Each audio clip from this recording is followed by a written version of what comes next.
PG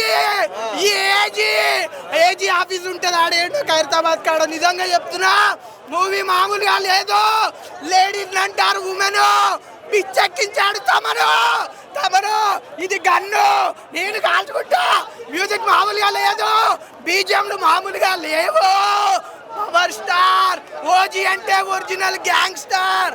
power star కి మించిన hero లేడు, మించిన సీఎం లేడు. మంచి గ్యాంగ్స్టర్. సాంగ్స్ అయితే మామూలుగా లేవు. అలా లెగిసిన ఫైర్, ఆ ఒక్క లైన్ చాలు. ఫైర్ అలలాగా ఎగిస్తే ఎట్లుంటుందని చెప్పడానికి. నిజంగా చెప్తున్నా, నెక్స్ట్ అంటే నెక్స్ట్ లెవెల్ మూవీ, మామూలుగా లేదు. అలా జపానీస్ డైలాగులు ఉన్నాయి. నాకైతే జపాన్ భాష రాదు. నాకు అర్థమైంది అయితే వాషింగ్ మిషన్ వాషింగ్, అదే క్లైమాక్స్ ఎలా అనిపించింది అన్న? నిజంగా క్లైమాక్స్ అయితే బట్టలు చింపేసుకోవాలనిపించింది. కాకపోతే ఈ డ్రెస్ పవర్ స్టార్ లాగా వేసుకొచ్చింది కాబట్టి చింపుకుంటలే. పవర్ స్టార్ నా చేతిలో గన్ను, జోబులో పెన్ను.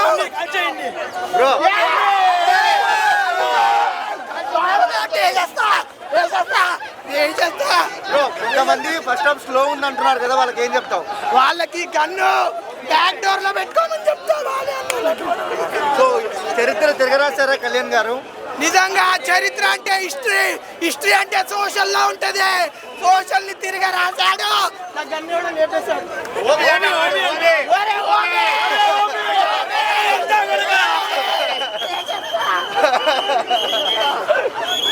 పవన్ కళ్యాణ్ రూల్, రెండు రాష్ట్రాలకు ఒకటే దేవుడు అంటారు, అది మా పవన్ కళ్యాణే. ఇంకేమైనా అడగాల? ఈ మూవీ చూసినోడు హేటర్స్ అని చెప్తే నేను మాట్లాడుతాను వాళ్ళతో. హేటింగ్ అనేది ఏం లేదు. బీజిఎంతో మావాడు నడిస్తే చాలు. డైలాగులు లేవు, నడుస్తున్నాడు అంతే. సినిమా మొత్తం నడుచుకుంటే తీసుకెళ్ళిపోయాడు. దాన్ని మించి సుజిత్ ఓజీ 2 తీసిన తర్వాత నీకు గుడి కట్టిస్తా. దానికి ఇంకేం చెప్పలేదు. పుష్ప 2 రికార్డ్స్ కూడా ఏం లేవన్నా. ఈ రికార్డ్స్ మళ్ళీ బద్దలు కొట్టాలంటే మళ్ళీ మావాడే వస్తాడు. ఓజీ 2తో వస్తుంది. థ్యాంక్ యూ కదా. ఓజీ మూవీ గురించి చెప్పాలంటే ఊచకోత, world record, miracle, goosebumps, ఏం చెప్పినా తక్కువనే. మరి ఆల్రెడీ గాంధీ గారికి గుడి కట్టించారు. అదే విధంగా మన పవన్ కళ్యాణ్ గారు గుడి కట్టిస్తాం. ఈ సినిమా చూపించేది చెప్తున్నారు. పవన్ కళ్యాణ్ గారు ప్రజల కోసం సేవ చేస్తున్నారు. అదే విధంగా పబ్లిక్ మా కోసం, ఆడియన్స్ కోసం కూడా ఇలాంటి సినిమాలు తీస్తున్నారు.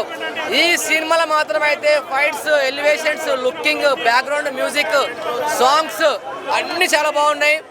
ఒకప్పుడు తమ్ముడు మూవీ, ఖుషి మూవీ, అలాంటి సినిమాలు ఎలా ఇట్టు కొట్టాయో అంతకు మించి ఇట్టు కొడుతుంది. ఎవరైనా ఈ సినిమా బాగలేదంటే మాత్రం అయితే వాళ్ళ ఇంటికి వచ్చి కొడతారు పబ్లిక్, మన ఆడియన్స్ అండ్ మన ఫ్యాన్స్ మొత్తం రచ్చ రంబోలా ఉంది. ఇక్కడ చూడండి, మొత్తం అడావిడి. మొత్తం ఈరోజు పండగే పండగ, దసరా పండగ, సంక్రాంతి పండగ, అన్ని పండుగలు ఇక్కడే ఉన్నాయి. చూడండి, ఈ సినిమాలో మాత్రం అయితే అందరూ ఓల్డ్ విలన్స్ ఉన్నారు, ఓల్డ్ యాక్టర్స్ ఉన్నారు. మన ఇమ్రాన్ హాష్మి గారు విలన్ రోల్ చాలా బాగుంది. ప్రతి ఒక్కరు యాక్టింగ్ చాలా బాగుంది. అందరూ యాక్టింగ్ చాలా బాగుంది. ఇందులో హీరోయిన్ ఫస్ట్ హాఫ్ లో చనిపోతుంది. సెకండ్ హాఫ్ లో పార్ట్ 2 దగ్గర క్లైమాక్స్ ఉంటుంది చూడు, అబ్బా వేరే లెవెల్, గూస్ బంప్స్. చెప్పండి దేవుడా, కమాన్.